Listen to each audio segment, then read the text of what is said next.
안녕하세요, 여러분. 옆방에서 나지막하지만 분노와 후회 따위는 한치도 섞이지 않은 명료한 목소리가 들려옵니다. 마치 묵은 체증을 토해내듯 아들은 제가 잠들었다고 생각하며 말했습니다. 아빠가 역겨워. 저는 그저 숨죽이고 있었습니다. 아무 말도 심지어 한숨 한 번 내쉬지 않았습니다. 그저 두 눈을 질끈 감았을 뿐입니다. 그 어떤 병보다 살면서 겪었던 그 어떤 시련보다 더 아팠습니다. 내 아들의 입에서 나온 역겹다는 말이었으니까요. 제 이름은 최이수 78입니다. 지금부터 여러분이 들으실 이야기는 아름답지는 않지만 제 삶의 진실입니다. 저는 경기도의 한 시골 마을에서 태어났습니다. 어릴 적부터 흙을 만지며 일했고 14살 때부터 시멘트 수레를 밀며 어른이 되었습니다. 오랜 노력 끝에 작은 건자재 상을 차렸고 세월이 흘러 꽤 번듯한 회사로 키워냈습니다. 호화롭진 않았지만 두 아이를 키우고 사립학교에 보내고 집과 밥을 주고 제가 어릴 땐 꿈도 꾸지 못했던 곳으로 휴가를 데려가기엔 충분했죠. 저는 아이들에게 아버지이자 어머니였습니다. 아내가 일찍 세상을 떠나 5살 아들과 3살 딸을 제게 남겨두고 갔기 때문입니다. 단 한 번도 불평한 적 없습니다. 아이들은 제 삶의 원동력이자 믿음이었으니까요. 제가 직접 밥을 하고 빨래를 하고 병원과 학교에 데려다 주고 축구 교실과 학교 발표회에도 꼬박꼬박 참석했습니다. 해가 뜰 때부터 질 때까지 일하면서도 잠들기 전 아이들에게 동화책 읽어주는 시간을 어떻게든 만들어냈습니다. 그건 의무가 아니었습니다. 제 모든 것을 다해 아이들을 사랑했기에 기꺼이 했던 일입니다. 그리고 거의 40년이 지난 지금 저는 그 아들의 입에서 나온 말을 듣고 있습니다. 아빠가 역겨워. 그날 밤 저는 한숨도 자지 못했습니다. 유령처럼 천장만 바라보며 오그라든 심장으로 그 악의적인 메아리 같은 말들을 되뇌었습니다. 울어야 할지 아니면 이토록 어리석고 눈이 멀었던 제 자신을 비웃어야 할지 알 수 없었습니다. 이제야 모든 것이 이해가 됐습니다. 짜증 섞인 눈빛, 제가 말할 때마다 내쉬던 한숨, 가족 식사 자리에서의 비꼬는 말투들, 저는 그저 외면하고 싶었던 겁니다. 짧은 팔로 흙투성이 손으로 저를 껴안으며 아빠 가지 마 라고 말하던 그 아이의 모습에 매달렸습니다. 제가 일하러 나갈 때마다 그랬었죠. 하지만 그 아이는 더 이상 존재하지 않았습니다. 남은 것은 차갑고 배은망덕하며 잔인한 한 남자뿐이었습니다. 다음 날 저는 평소처럼 일어났습니다. 커피를 내리고 식탁에 빵을 놓은 뒤 아들이 방에서 나오기를 기다렸습니다. 아들을 봤을 때 그는 아무 일도 없었다는 듯 늘 똑같은 얼굴로 제게 인사했습니다. 안녕히 주무셨어요, 아버지. 그래, 아들아, 잘 잤다. 저는 목소리에 한치의 원망도 담지 않고 커피를 권했습니다. 이미 무엇을 해야 할지 알았기 때문입니다. 당장은 아니지만 제 안에 무언가가 부서졌습니다. 아니, 어쩌면 무언가가 깨어났다고 하는 편이 맞겠지요. 하루 종일 아들의 말이 머릿속을 떠나지 않았습니다. 거울 속 제 자신을 보며 물었습니다. 이게 나인가 걸림돌 성가신 존재, 역겨움을 유발하는 늙은이, 아들의 학원비를 내주기 위해 제 옷 사는 것을 포기했던 수많은 날들이 떠올랐습니다. 아들이 아내와 함께 왔을 때 그들의 사생활을 위해 거실에서 잠을 잤던 모든 밤들이 생각났습니다. 아무 대가 없이 아들 이름으로 자동차 명의를 이전해 주던 날도, 아들이 국세청에 빚을 졌을 때 제 땅 일부를 팔아 해결해 주었던 기억도 떠올랐습니다.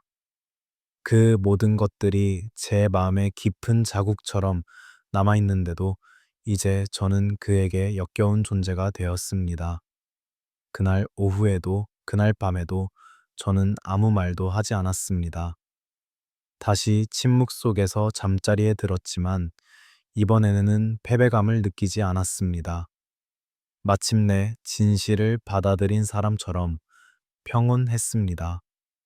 그리고 사람은 진실을 받아들이면 행동하게 됩니다.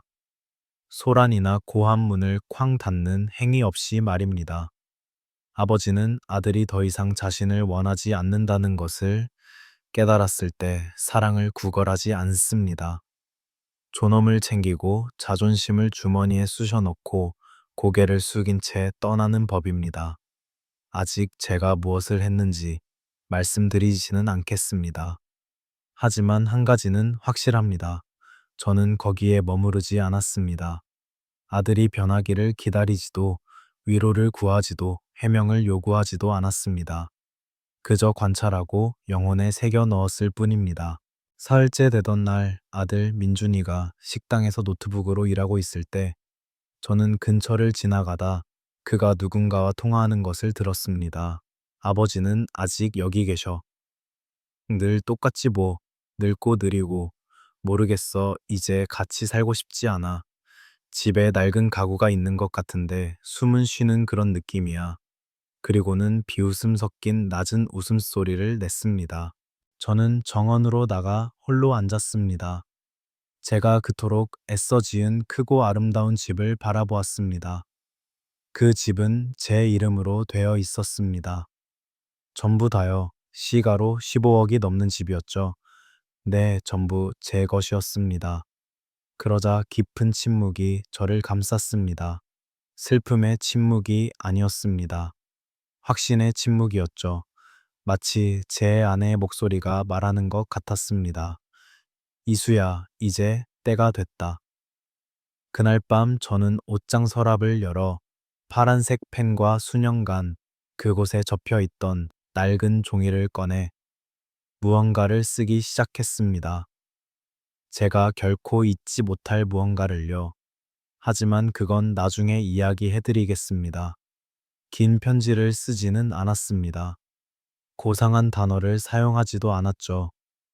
제 인생의 모든 것이 그랬듯 필요한 말만 명료하고 직설적인 몇 줄만 썼습니다. 잘 접어서 수년 동안 다른 중요한 서류들과 함께 보관해온 노란 봉투에 넣었습니다. 제 책상 위에 올려놓고 나머지 계획을 서두르지 않고 불안해하지 않고 진행했습니다. 그런 식으로 굴욕을 당한 사람에게는 조급함이 아니라 결단력만 있을 뿐이니까요. 그 전에 저는 집안 구석구석을 둘러보았습니다. 울기 위해서도 추억하기 위해서도 아니었습니다. 더 이상 속하지 않은 사람의 눈으로 다른 눈으로 보기 위해서였습니다. 아직 대출금도 다 갚지 못했을 때 제 손으로 직접 만든 긴 복도를 걸었습니다. 딸아이가 15살이 되었을 때 분홍색으로 칠해준 딸의 방 문을 만져보았습니다. 그리고 식당에 있는 돌아가신 아내의 액자 앞에 멈춰 섰습니다. 저는 나지막이 아내에게 말했습니다. 여보, 우리 아들이 어떤 사람으로 변하고 있는지 더 일찍 알아채지 못해서 미안하오. 그리고 나서 은행으로 갔습니다. 제 재정 상담사와 약속이 잡혀 있었죠. 그는 제가 지출이 많지 않고 연금과 약간의 임대료로 생활한다는 것을 알고 있는 매우 정직한 청년이었습니다. 하지만 아무도 몰랐던 사실은 제가 만약을 대비해 수년 전부터 만들어온 달러 계좌 비상금이 있었다는 것입니다. 모든 신중한 사람은 만약이라는 순간이 항상 온다는 것을 아니까요.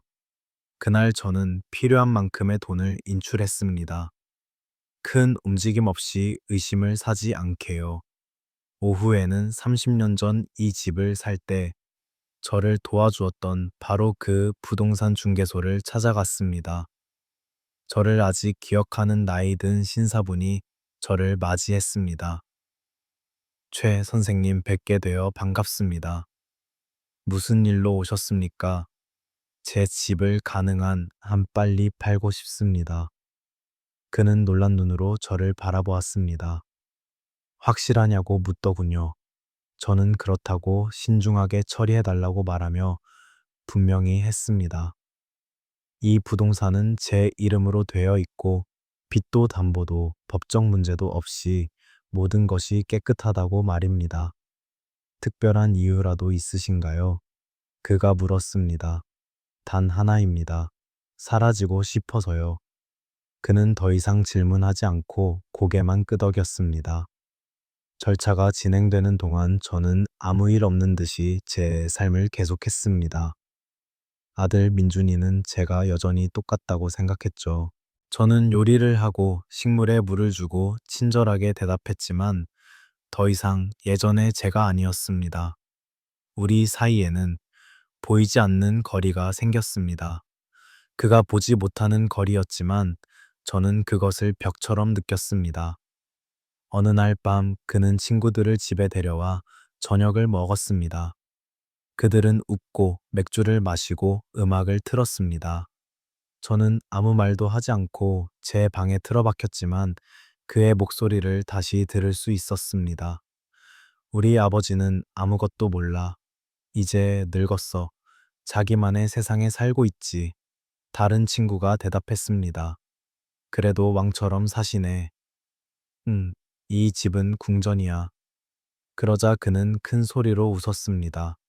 물론이지. 살아있는 동안은 마음껏 즐기시라지. 나중엔 내 거니까. 바로 그 순간 저는 제 결정이 옳았다는 것을 알았습니다. 며칠이 지나고 매매는 빠르게 진행되었습니다. 구매자는 외국인이었고 현금으로 지불하고 싶어 했으며 저처럼 서두르고 있었습니다. 모든 것이 마치 인생 자체가 이제 그만 이수야. 거기서 나와 라고 말하는 것처럼 맞아떨어졌습니다. 서명하기 전날 밤 저는 거의 잠을 자지 못했습니다. 의심 때문이 아니라 감격 때문이었습니다. 제가 느낀 것은 복수심이 아니라 안도감이었습니다. 마침내 영혼의 돌덩이를 내려놓는 것 같았습니다. 다음 날 아침 저는 서류에 서명했습니다. 집을 15억 원에 팔았습니다.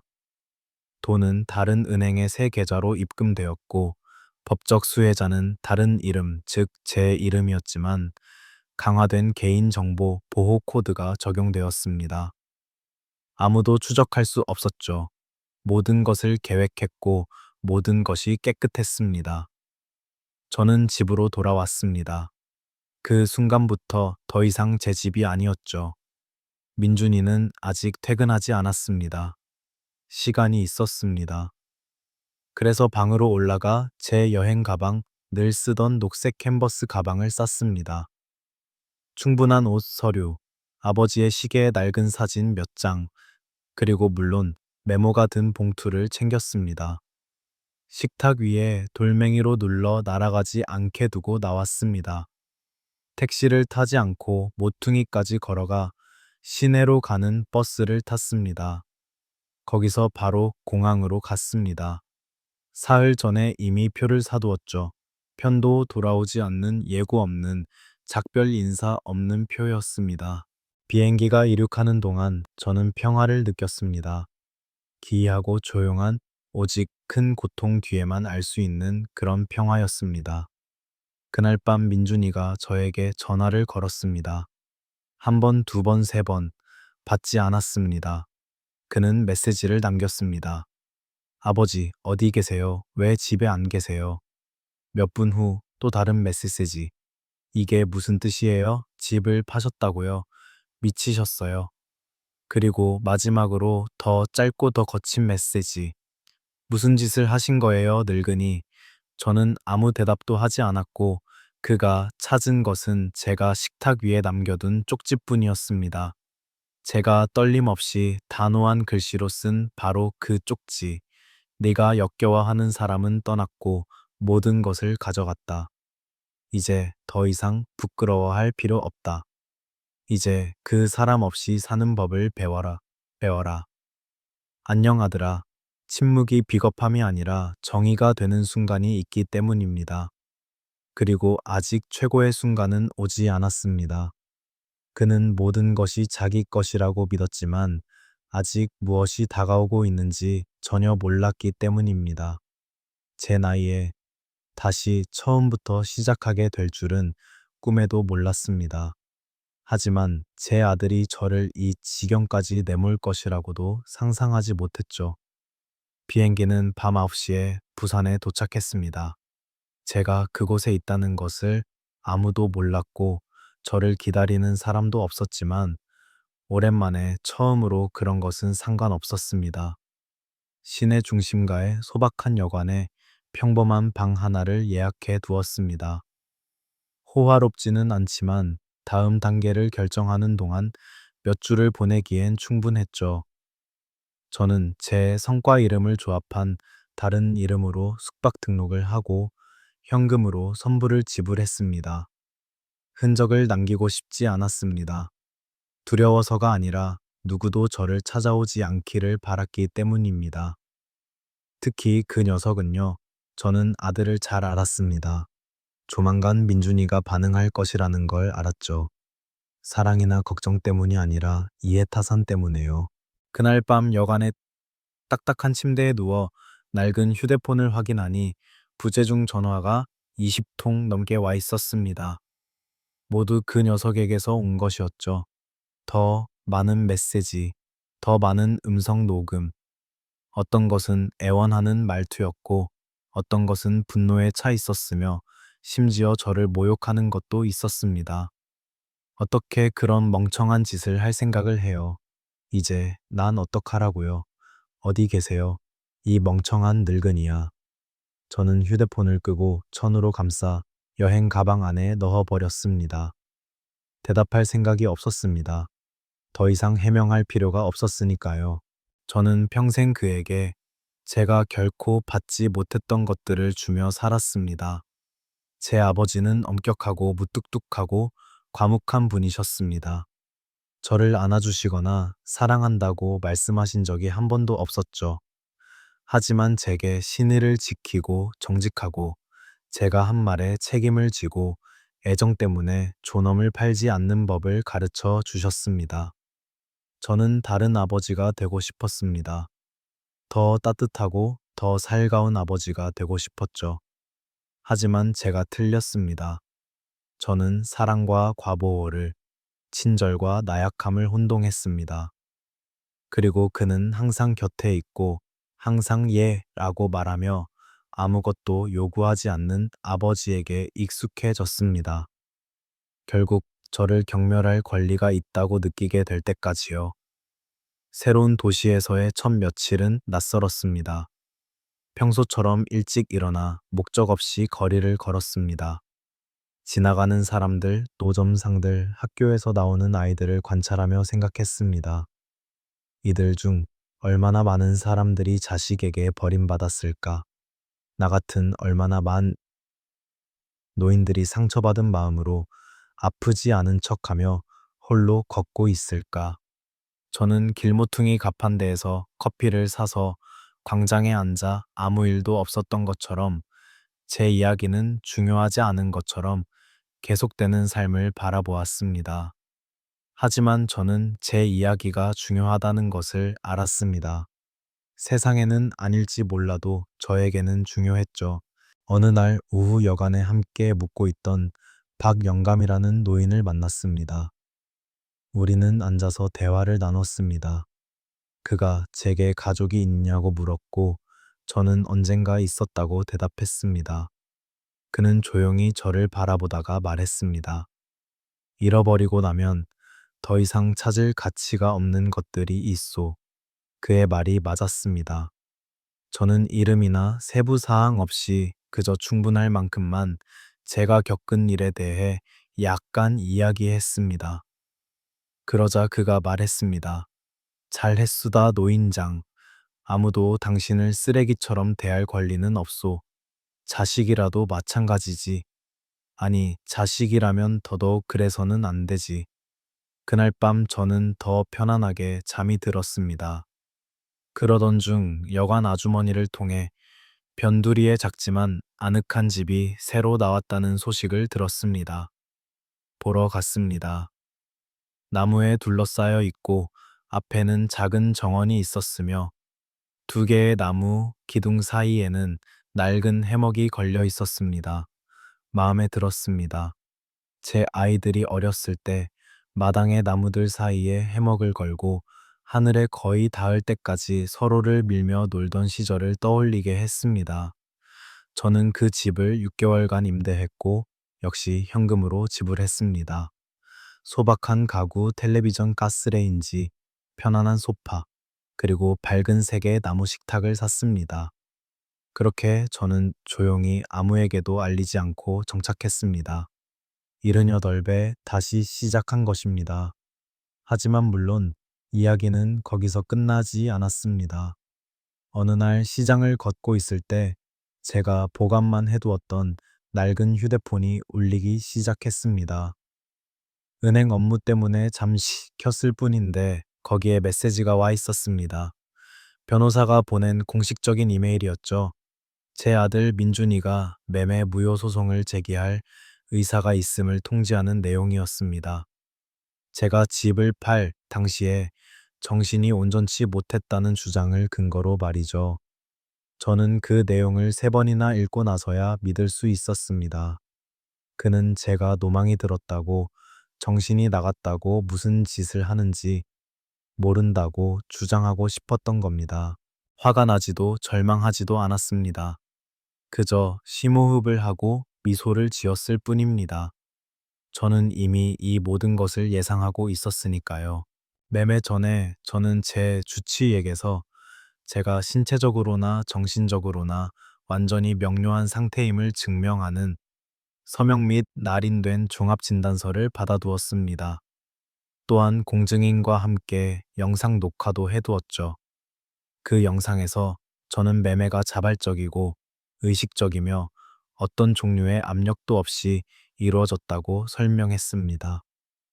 그리고 만일을 대비해 제가 이 결정을 공개적으로 공유하고 싶지 않은 개인적인 가족 사정 때문에 내린 것이라는 내용의 추가 서류도 작성해 두었습니다.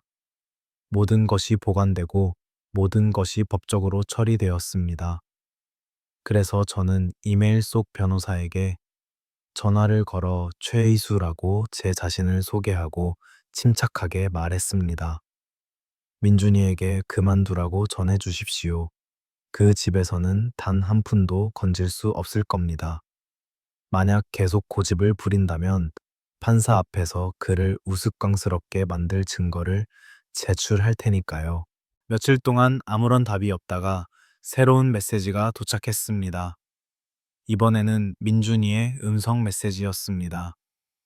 그의 목소리는 달라져 있었습니다. 지치고 절박했죠. 아버지가 그 모든 걸 준비하셨을 줄은 몰랐어요. 정말 그렇게 떠나실 거라고는 생각 못했어요. 저는 그냥 화가 났을 뿐이에요. 알았어요. 그런 뜻으로 말한 건 아니었어요. 역겹다는 말, 바보 같은 소리였어요. 죄송해요. 돌아오세요, 제발. 돌아오세요. 저 혼자 두지 마세요. 저는 응답하지 않았습니다. 휴대폰을 끄고 커피 한 잔을 타서 마당으로 나가 해먹에 앉았습니다. 그리고 여러 해 만에 처음으로 제가 누구에게도 빚진 것이 없다고 느꼈습니다. 자기 지붕 아래 살면서도 마치 보이지 않는 사람처럼 대하는 아들에게서 오는 것보다 더 나쁜 유기는 없기 때문입니다. 그리고 저는 더 이상 그렇게 살고 싶지 않았습니다. 다시는 절대로요. 그의 소식을 계속 들을 생각은 없었습니다. 결국 그가 제게 무슨 말을 더 할 수 있겠습니까? 저는 이미 모든 것을 들었습니다. 그리고 가장 아픈 것은 분노에 차서 소리칠 때가 아니라 듣지 못한다고 믿으며 나지막이 경멸할 때입니다. 역겹다는 말은 단순한 단어가 아니었습니다. 그것은 선고였습니다. 그리고 아들이 그렇게 당신을 선고할 때 되돌아갈 길은 없습니다. 그러나 인생에는 자체적인 반전이 있습니다. 그리고 때로는 체념하고 한 장을 닫아버린 사람이 예상치 못한 전화를 받기도 합니다.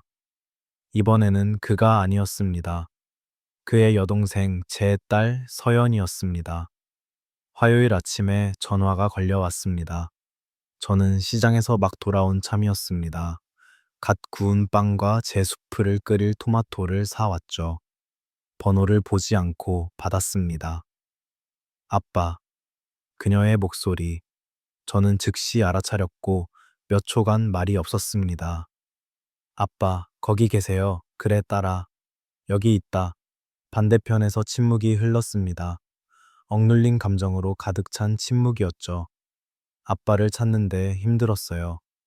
그녀가 갈라진 목소리로 말했습니다. 아무도 아빠가 어디 계신지 몰랐어요. 민준 오빠는 아무 말도 안 하려고 했어요. 그냥 아빠가 집을 팔고 사라졌다고만 했어요. 내가 왜 그랬는지에 대해서는 뭐라고 하더냐, 위기가 왔다고요. 아빠가 더 이상 괜찮지 않다고 했어요. 저는 나지막이 웃었습니다. 물론 그건 매우 편리한 변명이겠죠. 아빠, 저는 오빠가 한 말 아무것도 몰랐어요. 맹세해요. 하지만 의심은 했어요. 오빠는, 오빠는 예전 같지 않거든요, 한동안. 저는 그녀에게 서두르지 말고 침착하게 말해달라고 했습니다. 저는 제 버전을 꾸밈 없이 과장 없이 이야기했습니다. 역겹다는 말에 대해, 계획에 대해, 매매에 대해, 그리고 제가 남긴 쪽지에 대해 말해 주었습니다. 그녀는 놀라서가 아니라 슬퍼서 울었습니다. 저는 항상 무언가 잘못되었다고 생각했어요. 그녀가 고백했습니다. 민준 오빠는 많이 변했어요. 거만해지고 차가워졌죠. 아빠를 이용하고 있었어요, 아빠. 저도 그걸 봤지만 말하기가 무서웠어요. 오빠는 저보고 끼어들지 말라고, 아빠는 자기가 뭘 하는지 아는 분이라고 했어요. 나도 알고 있었단다, 딸아. 그저 보고 싶지 않았을 뿐이지.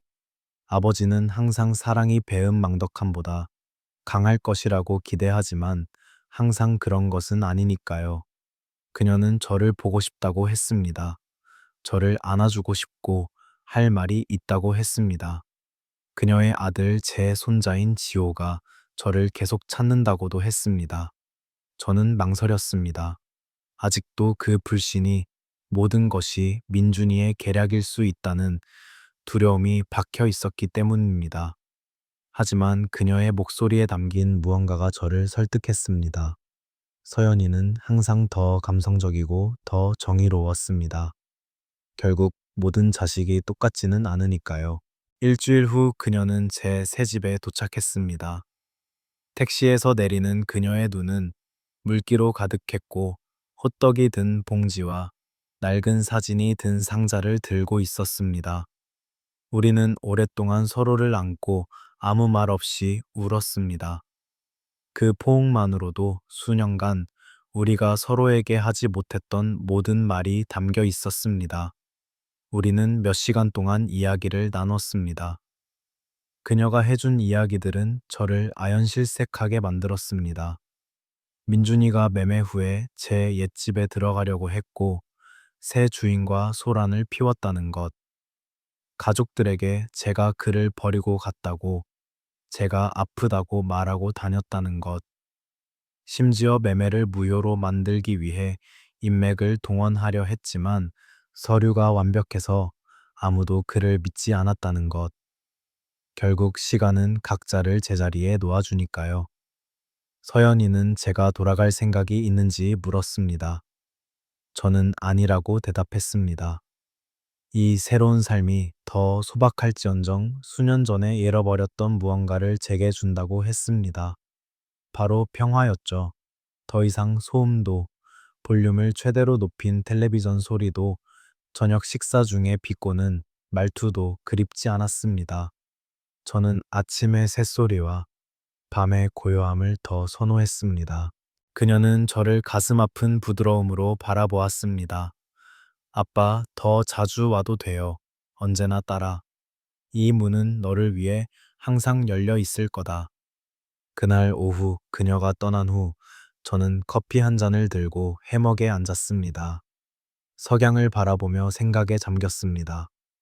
평생을 바친 후에 다시 시작해야 했던 저 같은 남자들이 얼마나 많을까? 얼마나 많은 아버지들이 낡은 가구처럼 버려질까? 사회는 우리가 일하고 부양할 때 박수를 보내지만 늙으면 조용히 있기를 원합니다. 그리고 아들이 아빠가 역겨워 라고 말할 때 그것은 더 이상 쓸모없어 라고 말하는 것과 같습니다.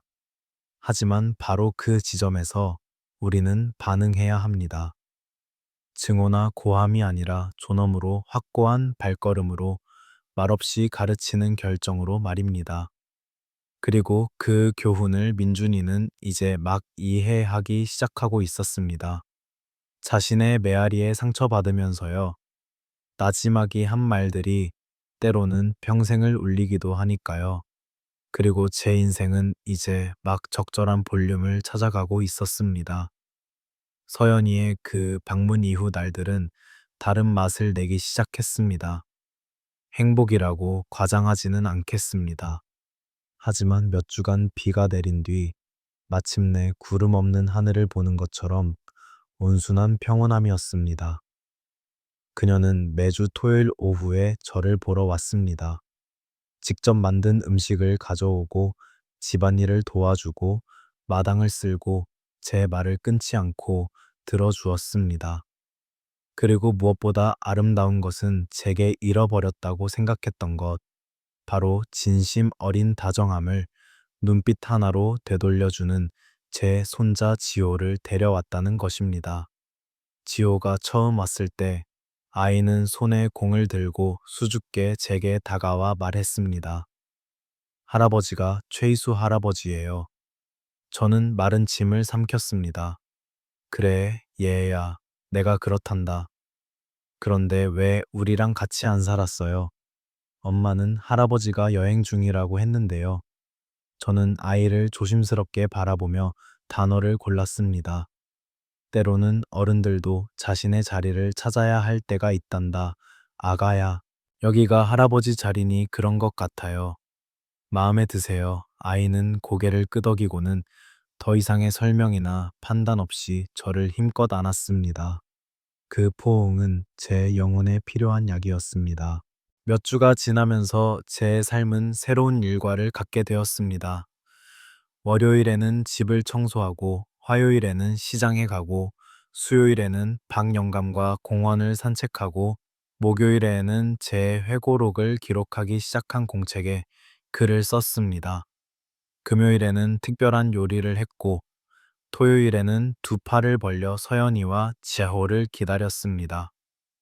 아이러니하게도 아들 민준이는 이제 제가 늙은 개처럼 내팽개친 후에야 관심을 요구하고 있었습니다.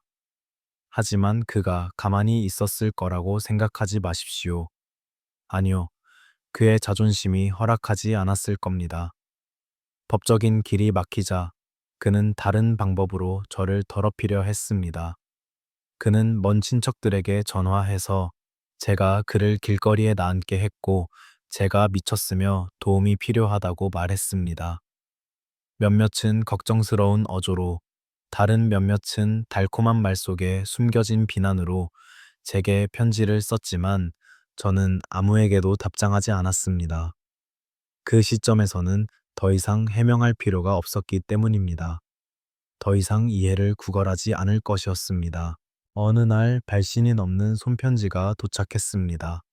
저는 즉시 알아차렸습니다. 민준이의 글씨체는 짧고 차가웠습니다.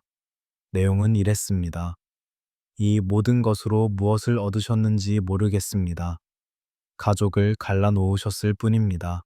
당연히 제 것이었던 것을 빼앗아 가셨습니다. 만족하시길 바랍니다. 저는 원망하지 않지만 시간이 모든 것을 제자리에 놓을 겁니다. 안녕히 계세요, 아버지. 저는 감정 때문이 아니라 믿기지 않아서 편지를 3번 읽었습니다. 어디에도 미안하다는 말은 없었습니다. 어떤 줄에도 자기 반성의 기미나 질문이나 겸손의 표시는 없었습니다. 아무것도 없었죠. 상처받은 자존심과 예의로 위장한 조종뿐이었습니다. 저는 분노 없이 그저 감정적인 위생을 위해 마당에서 편지를 태웠습니다. 그리고 바로 그날 제가 바람에 날리는 동안 저는 해먹에 앉아 공책을 무릎에 놓고 제가 쓸 것이라고는 전혀 생각지 못했던 무언가를 썼습니다. 때로는 치유되기 위해 거울을 깨고 결코 존재하지 않았던 허상을 찾는 것을 멈춰야 멈춰야 한다. 나는 아들을 잃은 것이 아니다. 그가 내가 상상했던 그런 사람이 아니라는 환상을 잃었을 뿐이다. 그 문장은 저와 함께 머물렀습니다. 그것은 많은 내면의 문을 여는 열쇠와 같았습니다. 그리고 문이 열릴 때마다 제가 스스로 어깨에 짊어졌던 죄책감에서 해방되었습니다. 내 아버지로서 실패했는지, 너무 무르게 대했는지, 더 일찍 선을 그었어야 했는지 자문했던 날들이 있었습니다. 하지만 그러고 나서 저는 스스로에게 말했습니다. 아니, 너는 사랑한 죄가 없다. 내 사랑을 받은 사람이 그것으로 무엇을 해야 할지 몰랐던 것은 네 잘못이 아니다. 그 다음 달 저는 동네 문화센터의 작은 모임에 초대받았습니다. 그곳에서 저는 말로 다 할 수 없는 사연을 가진 남자들과 여자들을 만났습니다. 5 자녀에게 버림받은 할머니 연금을 가로채기 위해 사망 신고를 당한 할아버지 손주들을 자식처럼 키우고는 며느리에게 쫓겨난 할머니. 그럼에도 불구하고 그들은 그곳에 미소 지으며 살아 있었습니다. 제가 말할 차례가 되자 저는 분명한 목소리로 당당하게 말했습니다. 저는 제 아들이 저를 역겹다고 말하는 것을 들었기 때문에 집을 팔고 사라졌습니다. 그리고 자존심 때문에 떠난 것이 아니라 제 자신을 존중하기 위해 떠났습니다. 어떤 침묵은 그 어떤 말보다 더 큰 진실을 외칩니다. 그리고 제 인생의 그 시점에서 저는 더 이상 해명이나 사과가 필요 없었습니다. 진정으로 상처받았을 때 가장 원하는 것은 상대방의 고통이 아니라 나 자신의 고통이 멈추는 것이기 때문입니다. 그리고 마침내 그 일이 일어나고 있었습니다. 저는 약이나 치료로 치유된 것이 아니었습니다. 거리감과 존엄, 그리고 제가 한 일이 옳았다는 확신으로 치유되었습니다. 무엇보다도 제 딸과 손자처럼 곁에 남기로 선택한 사람들의 진심 어린 사랑으로 치유되었습니다. 제 일상은 신성해졌습니다. 아침 일찍 일어나 아침 식사 전에 잠시 책을 읽고 동네를 천천히 산책하며 이웃들과 인사를 나눴습니다. 때로는 장바구니 드는 것을 도와주거나 그저 광장 벤치에 앉아 인생이 흘러가는 것을 지켜보았습니다. 다른 사람에게서 무언가를 기대하는 것을 멈추고 자기 자신의 목소리를 듣기 시작하면 여든에도 다시 시작할 수 있다는 것을 발견했습니다. 하지만 어느 일요일 서연이가 평소와 달리 오지 않았을 때 저는 이상한 느낌, 가슴속에 불안감을 느꼈습니다. 고뇌는 아니었지만 공기가 무거워진 것 같았죠. 다음 날 그녀가 전화했습니다. 아빠, 제가 할 말에 대해 침착하게 들어주셨으면 해요. 무슨 일 있니? 민준 오빠가 구속됐어요. 저는 아무 말도 하지 않았습니다. 왜 더 이상 존재하지 않는 재산 문서의 서명을 위조하려고 했대요. 아빠의 옛집 새 주인이 신고했어요. 공증사무소에서 나오다가 체포됐대요. 저는 창가에 앉아 손을 잡고 걸어가는 노부부를 바라보며 생각에 잠겼습니다. 언제 모든 것이 부서졌을까? 내 아들은 언제 이방인이 되었을까? 자전거에서 넘어졌을 때 나를 껴안던 그 아이는 어디로 갔을까? 내가 뭘 하길 바라니? 서연아, 아무것도요. 아빠. 그냥 아빠가 이 결정을 내리신 것에 대해 평안하시길 바라서 알려드리는 거예요. 난 이미 오래전부터 평안했단다 따라. 이제 민준이에게 일어나는 일은 그 자신의 행동에 대한 결과일 뿐이야. 전화를 끊고 저는 기쁨도 슬픔도 느끼지 않았습니다. 그저 멀리서 폭풍을 보지만 이미 튼튼한 지붕을 지어놓은 사람처럼 조용한 체념을 느꼈을 뿐입니다. 그날 밤 저는 책상으로 가 회고록을 쓰고 있던 공책을 폈습니다. 마지막 장은 비어 있었습니다. 저는 앉아서 썼습니다. 때로는 가장 정성껏 키운 자식이 당신을 가장 먼저 잊는다. 하지만 진정한 사랑은 요구하는 자에게 있는 것이 아니라 아무것도 바라지 않고 보살피는 자에게 있다. 그리고 그것이 이 인생이 내게 남긴 위대한 교훈이다. 서연이는 며칠 후 저를 방문했습니다. 계피 쿠키와 봉투 하나를 가져왔습니다. 아빠, 오빠가 이걸 썼어요. 읽고 싶으실지는 모르겠지만요. 저는 그것을 열지 않고 식탁 위에 두었습니다. 서두를 필요 없었죠. 그들이 떠난 후 저는 혼자 남았습니다. 봉투는 그대로 있었습니다. 저는 그것을 들고 망설이다가 열었습니다. 아베오지, 아마 이 편지를 읽지 않으실 수도 있고, 읽으시더라도 제가 하는 말을 하나도 믿지 않으실 수 있다는 걸 압니다. 그럴 권리가 있으시겠죠. 제가 한 짓, 제가 한 말, 제 존재 자체를 정당화할 방법이 없습니다. 저는 아버지를 실망시키고 모욕하고 제 분노의 표적으로 삼았습니다. 그리고 최악은 아버지께서 괜찮으신지 한 번도 묻지 않았다는 겁니다. 어느 순간에 제가 그런 남자가 되었는지 모르겠습니다. 언제 아버지와 그렇게 멀어졌는지 모르겠습니다. 오늘 이 차가운 감방에서 제가 할 수 있는 유일한 것은 뒤를 돌아보며 아버지가 제게 너무나도 좋으셨다는 것, 저는 그만큼 받을 자격이 없었다는 것, 그리고 제가 말한 그 역겨움은 아버지를 향한 것이 아니라 제 자신을 향한 것이었다는 것을 이해하는 것 뿐입니다. 용서를 바라지 않습니다. 그저 말하고 싶었을 뿐입니다. 민준 올림. 저는 편지를 접어 서랍에 넣었습니다. 울지도 무너지지도 않았습니다. 더 이상 그 용서가 제 평화를 위해 필요하지 않았기 때문입니다. 저는 이미 용서를 했습니다. 그와가 아니라 제 자신과요. 용서가 항상 화해를 의미하는 것은 아니며 때로는 놓아주는 것임을 이해했기 때문입니다. 시간이 지나면서 인생은 저를 다른 것들로 감쌌습니다.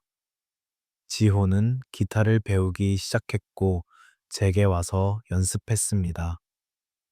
서연이는 작은 사업을 시작했고 제게 회계 도움을 요청했습니다. 동네에서는 저를 조언을 해주는 할아버지로 알게 되었고 많은 사람들이 오후에 저와 이야기를 나누러 왔습니다.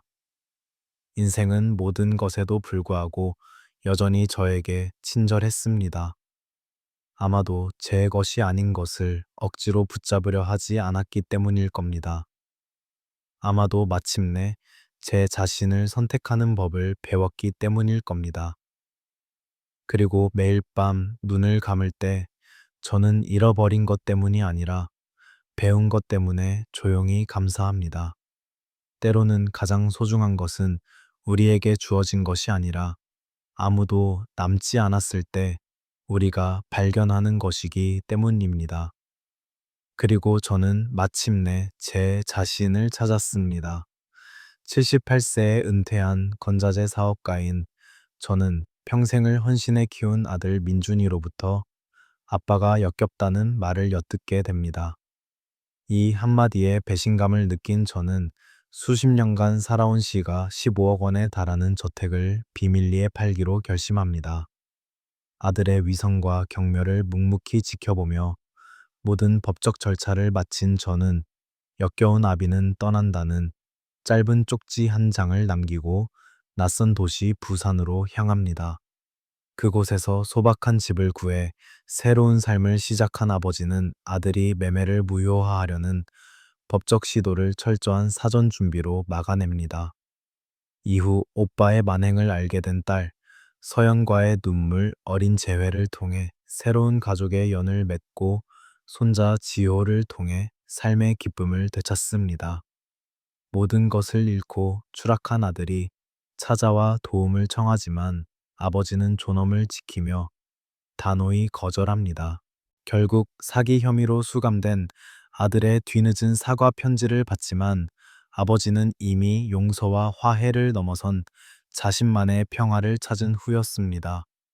이야기는 복수가 아닌 존엄을 용서가 아닌 거리두기를 통해 진정한 자신을 되찾는 한 아버지의 조용하고도 강인한 여정을 그리고 있습니다.